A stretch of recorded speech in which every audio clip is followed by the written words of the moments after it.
ये और ये है ना बेटे हमारे हाथ, ये जो है ये हाथ की उंगलियां जो है हमारे कानों से बाहर ना निकली हुई हो बल्कि कानों से पीछे पीछे हो, देखो ऐसे। और ये है ना बेटे ये कलाहियां ये अपनी पसलियों से अलग रखनी, ऐसे ना कि यूं कर लेते हैं कोई सजदा ऐसे करके, बल्कि यूं रखनी है। ठीक है भाई, कैसे करेंगे, कैसे करेंगे देखो, ठीक है भाई। और बेटे पीछे के जो पैर है ना हमारे वो ऐसे बेटे थोड़े क्या नाम जो है वो होने चाहिए, उंगलियां मुड़ी हुई होनी चाहिए उनकी, ठीक है। नाक भी हमारी जमीन पर होगी और हमारी पेशानी भी, ठीक है भाई। और सुभान रब्बियल आला कहेंगे, क्या कहेंगे भाई, सुभान रब्बियल आला, ठीक है भाई। ऐसे करें आप, चलो सजदे में जाओ, अल्लाह अकबर कह दो, जाओ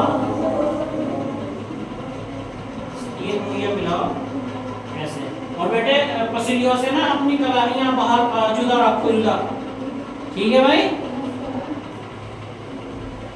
सही करो बेटे, देखिए से बेटे खाता हूं ऊपर खड़ा करिए, अरे तू सजदे में जा, ये खड़ी करनी है, ये खड़ा करना है हाथ को, ये ऊपर ऊपर कोई ऐसे पीछे करने,